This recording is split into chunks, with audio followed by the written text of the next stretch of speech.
మోకాళ్ళ మరియు నడుము నొప్పులకు చిన్న ఇంజెక్షన్ ద్వారా పరిష్కారం. డాక్టర్ ప్రకాష్ గుడిపూడి 18 సంవత్సరాల అనుభవం. సంప్రదించండి elite spine and pain management centre, Manikonda, Hyderabad. ఉభయ గోదావరి జిల్లా వైసీపీలో ఇక మార్పులు చేర్పులు ఉండకపోవచ్చన్నారు regional coordinator Mithun Reddy. Rajahmundry YCP MP అభ్యర్థిగా బీసీలకు అవకాశం ఇస్తామన్నారు.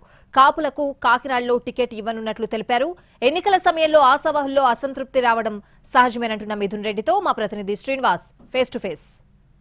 ఉభయ గోదావరి జిల్లాలో YCP regional coordinator Mithun Reddy రాజమండ్రిలో ఉన్నారు. 2 రోజుల పర్యటనలో భాగంగా ఆయన్ని పలువురు వైసీపీ నాయకులు కార్యకర్తలందరూ కూడా కలవడం జరుగుతున్నది. అయితే అలాగే ఉభయ గోదావరి జిల్లాలో పలు చోట్ల టికెట్ల మార్పు, అలాగే వీటికి సంబంధించి కూడా వాళ్ళందరూ కూడా వచ్చి కలవడం జరుగుతుంది.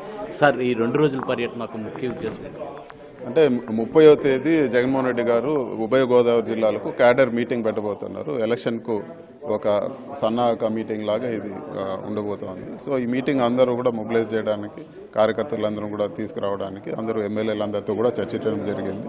సో ఏ విధంగా ప్లాన్ చేసుకోవాలో వీళ్ళందరితో కూడా ఒకసారి కలిసి మాట్లాడడం జరిగింది. సో ఈ సభని విజయవంతం చేస్తామని చెప్పి కూడా మీ అందరూ ఉభయ గోదావరి జిల్లాలో ఇంకా టికెట్లు మార్పులు చేర్పులు ఉండే అవకాశం ఉంది. సో ఆల్రెడీ ఏవైతే చేంజెస్ ఉన్నాయో అవన్నీ కూడా ముఖ్యమంత్రి గారు అన్ని కూడా రిలీజ్ చేయడం జరిగింది. సో ఎంపీలు తప్పితే ఎమ్మెల్యేలు అన్ని కూడా ఫైనలైజ్ అవుతున్నాయి. రాజమండ్రి ఎంపీ అభ్యర్థిగా ఎవరికి ఇస్తారు? బీసీ అభ్యర్థికి ఇస్తారు. అంటే కాపులకి ఇస్తారు అవకాశం అని చెప్తున్నారు. చాలా పేర్లు అనిపిస్తున్నాయి. కాపులు కాకినాడలో చేస్తారండి. అంటే పార్టీలో చాలా మంది టికెట్లు రాక అసంతృప్తితో ఉన్నారు. వాళ్ళందరినీ అవన్నీ ఎలక్షన్ టైంలో ప్రతి పార్టీలో ఉంటుంది. ఇప్పటి వరకు జనసేన కానీ టీడీపీ కానీ ఏ సీట్లో ఎవరు పోటీ చేస్తారో కూడా తెలియడం లేదు. సో వైఎస్ఆర్సీపీ ఈరోజు క్యాండిడేట్లందరినీ కూడా ఫిక్స్ చేసి క్యాండిడేట్లన్నీ ఫైనలైజ్ చేసింది కాబట్టి సో అటు ఇటు కొంతమంది ఆశావాహులు రిక్వెస్ట్లు అన్నీ కూడా కనపడుతూ ఉంటాయి.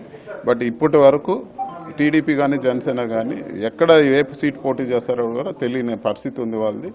వాళ్ళది అనౌన్స్ చేస్తే ఇంకా అంటే చాలా మంది మా పార్టీలో చేరేదానికి సిద్ధంగా ఉన్నారని చెప్పారు. రెడ్డి గారు ఇప్పుడు ఉభయ గోదావరి జిల్లాలో పర్యటిస్తున్నారు.